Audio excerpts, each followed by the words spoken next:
Bismillahirrahmanirrahim. Assalamualaikum warahmatullahi wabarakatuh. Alhamdulillahi wa kafa, wassalatu wassalamu ala nabiyil mustafa wa ala alihi wa sahbihi ahla sidqi wal wafa. Oke, pada pertemuan yang berbahagia ini saya akan menjelaskan tentang Bani Umayyah dan Bani Abbasiyah. Di mana Bani Umayyah dan Bani Abbasiyah ini sangat dikenal oleh umat muslim di penjuru dunia sebagai pemimpin umat yang begitu besar. Oke, kita mulai dari Bani Umayyah dulu. Setelah wafatnya Rasulullah, kita kenal dengan Khulafaur Rasyidin. Yang pertama dengan Sayyidina Abu Bakar, Umar, Utsman, dan Ali. Baik proses lahirnya Bani Umayyah dan fase-fase pemerintahan. Proses lahirnya Bani Umayyah satu lahir di Bani Umayyah. Bani Umayyah lahir 1 Damaskus tahun 40 Hijriah oleh Muawiyah bin Abi Sufyan dan kota kecil Riyadh di wilayah Yerusalem. Diperkirakan oleh pakar sejarawan sebagai simpatis terhadap pemerintahan Ali bin Abi Thalib. Dari pemerintahan terakhir Khulafaur Rasyidin, karena pengangkatan Ali bin Abi Thalib oleh mayoritas masyarakat Islam mengganti Khalifah Utsman tidak pernah disetujui oleh pihak Muawiyah. Maka berbagai cara dilakukan oleh Muawiyah untuk menurunkan atau menghancurkan Ali bin Abi Thalib dari pemerintahannya. Salah satu caranya ialah Muawiyah dan kelompoknya memfitnah Sayyidina Ali dengan menyebarkan isu bahwa Ali lah yang ada di belakang terbunuhnya Utsman bin Affan.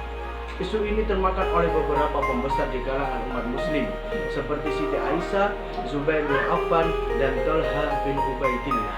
Mereka mengumumkan perang terhadap Ali bin Abi Thalib karena sewaktu mereka mengatakan Ali selalu menegaskan bahwa dirinya tidak tahu menahu tentang kematian Utsman bin Affan.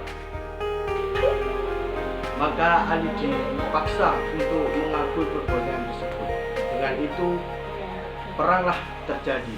Perang tersebut disebut dengan Perang Jamal karena Aisyah mengendarai unta pada saat memimpin perang. Setelah Perang Jamal yang dimenangkan oleh kaum muslimin di pihak Ali, maka berbagai cara dilakukan oleh Muawiyah.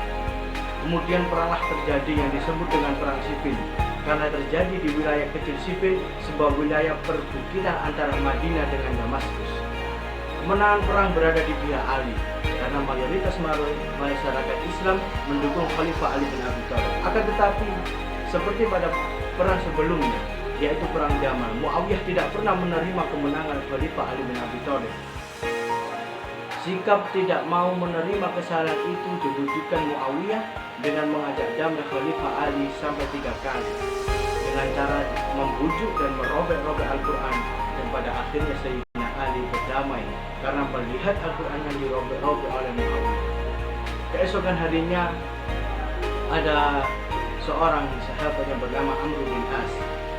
Dia berdiri kemudian mengumumkan bahwa karena Ali sudah diturunkan dari khalifah, maka saya mengumumkan Muawiyah menjadi khalifah yang sah. Skenario ini disebut arbitrase.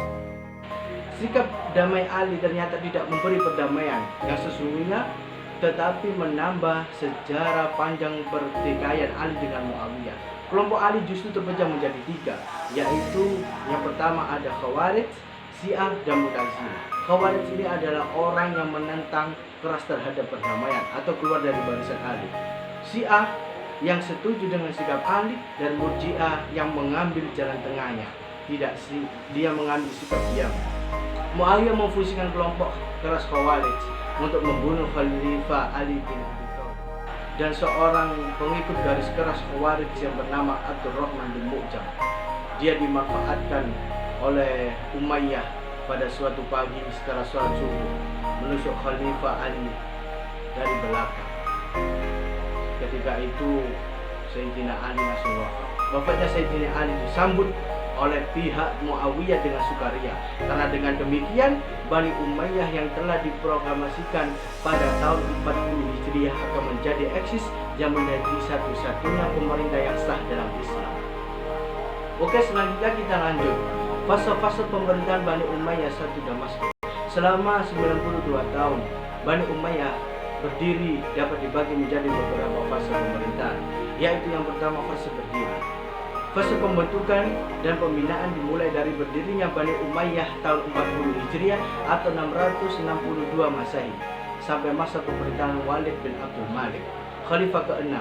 Ketika Islam masuk Eropa atau Andalusia yang dibawa oleh Tariq bin Ziyad tahun 711 Masehi. Pada saat ini pembinaan peradaban Islam berjalan dengan pendekatan Arabisasi atau Arab Oriental, yaitu pengembangan peradaban yang berciri Arab.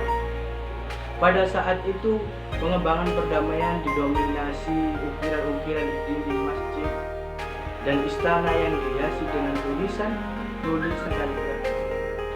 Fase yang kedua, fase kemajuan dimulai dari masa Khalifah ke-7, yaitu Sulaiman bin Abdul Malik sampai masa Umar Abdul Aziz Khalifah yang ke-8. Dari pemerintahan Bani Umayyah, pada fase ini Islam telah berkembang hampir di penjuru dunia, seperti dari wilayah Asia Tenggara sampai Asia Timur, jauh dari Afrika Utara sampai Andalusia, dan dari India sampai Persia. Islam dibawa oleh sahabat-sahabat Nabi. Dan yang ketiga, ada fase lemah dan runtuh. Fase ketiga ini dimulai dari kekuasaan Yazid bin Abdul Malik, Khalifah ke-9, yang tidak bisa mengendalikan pemerintahan seperti kedua kakaknya Walid dan Sulaiman. Pada saat dia diangkat banyak terjadi pemberontakan dan Khalifah Yazid tidak bisa mengendalikan pemberontakan tersebut. Kondisi ini terjadi sampai puncaknya dan saat pengangkatan dua khalifah dalam 1 tahun berjalan, yaitu putra dari Khalifah Walid, Khalifah ke-12 yaitu Yazid bin Walid, dan yang ke-13 ada Ibrahim.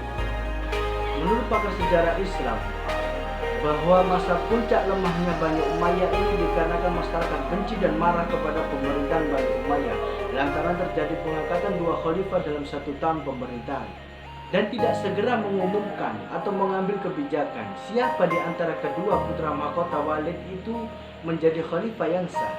Sistem monarki yang dipakai dalam proses peralihan kepemimpinan di Bani Umayyah ini ikut memperparah kelemahan Bani Umayyah, termasuk faktor paling dominan penyebab runtuhnya pada tahun 132 Hijriah.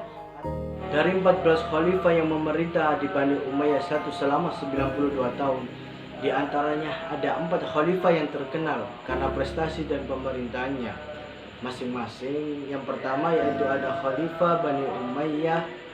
Yang pertama ada Umayyah bin Abi Sufyan. Khalifah Muawiyah bin Abi Sufyan terkenal dalam sejarah perkembangan Bani Umayyah karena keberanian beliau pada saat memproklamirkan Bani Umayyah satu pada tahun 40 Hijriah. Pada saat Ali bin Abi Thalib masih memerintah sebagai khalifah yang terakhir Khulafaur Rasyidin. Meskipun Muawiyah memproklamirkan Bani Umayyah dengan cara yang tidak sesuai dengan nilai-nilai agama. Adapun prestasi yang dimiliki oleh Muawiyah bin Abi Sufyan yang pertama adalah membentuk departemen dan duta yang belum dibentuk oleh khalifah sebelumnya. Fungsi dari departemen ini adalah menyiapkan beberapa sahabat untuk diutus ke berbagai wilayah di dunia dalam rangka memperkenalkan Islam di penjuru dunia. Di antaranya adalah Uqbah bin Naud dan Musa bin Nusair di Afrika Utara. Prestasi yang kedua yaitu Muawiyah juga membeli beberapa profesional administrasi keuangan dan tata negara dari daerah Bizantium yang dipekerjakan dalam pemerintahan Bani Umayyah. Dan yang terakhir prestasinya adalah memperluas kekuasaan atau mengembangkan wilayah di 3 daerah yang sangat subur dan strategis. Yang pertama di Afrika Utara, yang kedua India, dan yang ketiga di Bizantium. Dan yang kedua ada prestasi Khalifah Marwan bin Hakam. Khalifah Marwan bin Hakam adalah seorang yang bijaksana, berpikir tajam, fasih berbicara dan berani. Beliau ahli pembacaan Al-Quran dan banyak meriwayatkan hadis dari para sahabat Rasulullah yang terkenal, terutama dari Umar bin Khattab dan Utsman bin Affan. Beliau terkenal dengan berjasa dalam menerbitkan alat-alat takaran serta berjasa karena pertama kali menciptakan mata uang sebagai alat jual beli. Marwan adalah khalifah yang berani memberantas para pemberontak dengan cara yang keras dan tegas. Dan yang ketiga ada prestasi Khalifah Walid bin Abdul Malik, Khalifah ke-6 Bani Umayyah. Walid bin Abdul Malik memerintah bersamaan dengan permintaan bantuan dari pemerintahan Ghuthiyah Barat. Oleh Khalifah Al-Walid, permintaan itu dipenuhi dengan mengirim 12.000 pasukan Islam yang dipimpin oleh Tariq bin Ziyad. Misi Islam tersebut berhasil menyelesaikan tugasnya dan pasukan Islam dipimpin oleh bin Ziyad berhasil memukul mundur pasukan Tujuan Aristoteles Jerman karena pasukan Islam berhasil melaksanakan tugasnya dengan mengusir pasukan Jerman. Maka oleh penguasa Walkia Barat sepeninggalan Raja Witiza mempersilahkan Tariq bin Ziyad dan pemuka Islam lainnya boleh berdakwah di wilayah Andalusia dengan bebas dan aman. Masa pemerintahan Walid bin Abdul Malik Khalifah ke-6 Bani Umayyah disebutkan dalam sejarah sebagai masa kejayaan Bani Umayyah. Dan yang terakhir ada prestasi Khalifah Umar bin Abdul Aziz. Khalifah Umar bin Abdul Aziz adalah Khalifah ke-8 dari pemerintahan Bani Umayyah I. Memerintah hanya 3 tahun, kurang lebih di tahun 99 sampai dengan 101 Hijriah. Ada beberapa keistimewaan dari Khalifah Umar bin Abdul Aziz dibanding khalifah-khalifah lainnya. Kurang lebih ada 10. Di sini saya hanya menyebutkan 3. Yang pertama adalah jabatan khalifah yang akan dipangkunya ditawarkan terlebih dahulu kepada rakyat. Akan tetapi mayoritas masyarakat lebih memilih Umar bin Abdul Aziz. Dan yang kedua, beliau lebih mementingkan agama daripada politik. Dan yang ketiga, mementingkan persatuan umat Islam daripada politik. Oke, setelah kita sedikit secara singkat membahas Muawiyah, sekarang kita beralih ke Bani Abbasiyah. Lahirnya Bani Abbasiyah pada tahun 750 Masehi adalah peran besar dari keturunan Hasim yang bernama Abu Abbas. Nama Abbasiyah yang dipakai untuk nama Bani ini adalah diambil dari nama bapak pendiri Abbasiyah, yaitu Abbas bin Abdul Muthalib, paman dari Nabi Muhammad SAW. Proses lahirnya Abbasiyah dimulai dari kemenangan Abu Abbas As-Safa dalam sebuah perang terbuka atau disebut dengan perang Al-Ahzab melawan Khalifah Bani Umayyah yang terakhir, yaitu Marwan bin Muhammad. Abu Abbas diberi gelar As-Safa karena dia pemberani dan dia mampu memainkan mata pedangnya kepada lawan politiknya. Semua lawan politiknya diperangi dan dikejar-kejar, diusir, dikeluar dari wilayah kekuasaan Abbasiyah yang baru disebut dari Bani Umayyah I. Berdirinya Bani Umayyah tahun 750 Masehi berarti secara formal semua wilayah kekuasaan Islam berada di bawah pemerintahan Abbasiyah, termasuk semua bekas wilayah Bani Umayyah I kecuali wilayah Bani Umayyah yang ada di Andalusia. Fase-fase pemerintahan Bani Abbasiyah. Pemerintahan Bani Abbasiyah yang berlangsung selama 505 tahun diperintah oleh 14 khalifah dapat diklasifikasikan menjadi 5 fase pemerintahan. Yang pertama ada fase pembentukan. Fase pembentukan ini ditandai dengan adanya 2 khalifah. Yang pertama yaitu Abu Abbas As-Safa dan Abu Ja'far Al-Mansur, yaitu pada tahun 750 Masehi dan 847 Masehi. Abu Abbas As-Safa dan Abu Ja'far Al-Mansur, khalifah pertama dan kedua, disebut sebagai peletak fondasi yang kuat. Abu Abbas dengan sikap tegas dan beraninya mampu mengusir paksa semua bekas keturunan Muawiyah dari wilayah yang baru direbutnya dari kekuasaan Bani Umayyah, sehingga wilayah Islam Abbasiyah pada saat itu menjadi aman dan kondusif. Sedangkan Abu Ja'far Al-Mansur terkenal dengan meneruskan generasi pertama dari Abu Abbas As-Safa, yaitu membangun perpustakaan atau Baitul Hikmah. Setelah fase pertama pembentukan, ada fase kedua. Fase kedua pada tahun 232 Hijriah sampai dengan 334 Hijriah. Fase kedua ini dikenal dengan pengaruh kekuasaan Turki pertama. Fase ini dimulai dari Khalifah ke-10 Al-Mutawakkil. Pada fase ini, perkembangan bisa berkembang akan tetapi tidak sepesat seperti fase sebelumnya. Dan selanjutnya ada fase ketiga, yaitu pada tahun 334 Hijriah sampai dengan 447 Hijriah. Fase pengaruh dinasti Buwaihi atau disebut juga pengaruh Persia. Fase ini dikenal dengan masa disintegrasi di kekuasaan dinasti Abbasiyah dan Muluk Tafaid di dinasti Umayyah II Andalusia. Wilayah jauh Abbasiyah seperti di Afrika Utara dan di India minta merdeka dari Abbasiyah. Dan ada fase keempat. Fase keempat ini dimulai pada tahun 447 Hijriah sampai dengan 590 Hijriah. Dalam sejarah, fase keempat ini disebut dengan fase kekuasaan Bani Saljuk, atau dalam sejarah sering juga disebut juga dengan nama fase pengaruh Turki kedua. Kegiatan ilmu pengetahuan masih berjalan seperti yang dikembangkan oleh Bani Abbasiyah dan Umayyah di Andalusia, meskipun bersifat konservatif atau berjalan. Yang terakhir ada fase kelima, dimulai pada tahun 590 Hijriah dan 656 Hijriah. Fase ini dikenal dalam sejarah perkembangan Islam sebagai fase lemah sampai fase hancurnya kekuasaan Islam Bani Abbasiyah. Setelah terjadi disintegrasi dan perang salib dalam wilayah Islam, maka kekuasaan Islam Abbasiyah di Baghdad maupun kekuasaan Umayyah II di Andalusia semakin menurun. Bahkan pada tahun 1258 Masehi, Abbasiyah diserang dan dibombardir oleh kekuasaan Mongol dengan membakar sekian ilmu pengetahuan Islam, membakar mati para ilmuwan Islam dengan cara membakar perpustakaan, sekolah-sekolah, serta membakar fasilitas-fasilitas umum serta pusat peradaban Islam. Dari 37 khalifah Abbasiyah yang memerintah, terdapat beberapa khalifah yang terkenal. Di antaranya yang pertama itu ada Abu Ja'far al-Mansur. Beliau dikenal dengan khalifah yang cerdas dan tegas. Dialah yang menetapkan 7 kebijakan khalifah menjadi pedoman pemerintah Bani Abbasiyah. 7 kebijakan ini dianalisa oleh para ahli sejarah mampu menjadi penyokong, pendorong, dan memberi motivasi besar dalam perkembangan ilmu di Bani Abbasiyah. Dan yang kedua ada Harun ar-Rasyid. Lahir di kota kecil Ra'i pada tahun 145 Hijriah atau 767 Masehi. Ibunya adalah seorang hamba sahaya. Ayahandanya adalah Al-Mahdi Khalifah ketiga Abbasiyah yang memerintah selama 10 tahun. Harun adalah seorang khalifah yang paling dihormati, alim dan sangat dimuliakan sepanjang usia menjadi khalifah.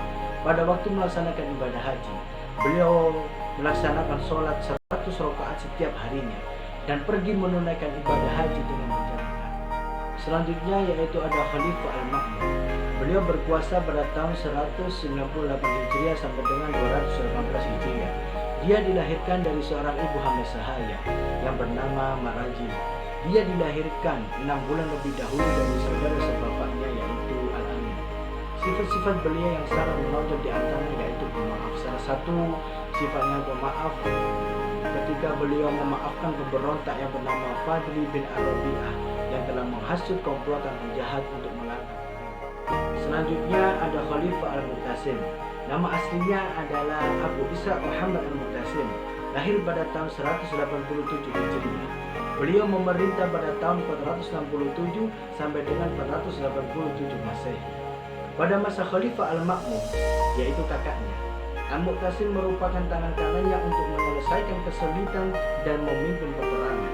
Karena sikap keberanian dan tegasnya, maka Khalifah Al-Ma'mun, yaitu kakak dari Al-Mu'tasim, melantik sebagai putra mahkota. Al-Maksum menjadi khalifah setelah kakaknya. Baik, sampai di sini dulu yang bisa saya sampaikan. Begitulah cerita singkat dari Bani Umayyah dan Bani Abbasiyah. Buat kalian yang ingin mengupas tuntas cerita tersebut, bisa membaca di jurnal-jurnal ilmiah atau juga bisa mendownload PDF yaitu Sejarah Kebudayaan Islam Kurikulum 2013. Sekian yang bisa saya sampaikan, kurang lebihnya mohon maaf. Wassalamualaikum warahmatullahi wabarakatuh.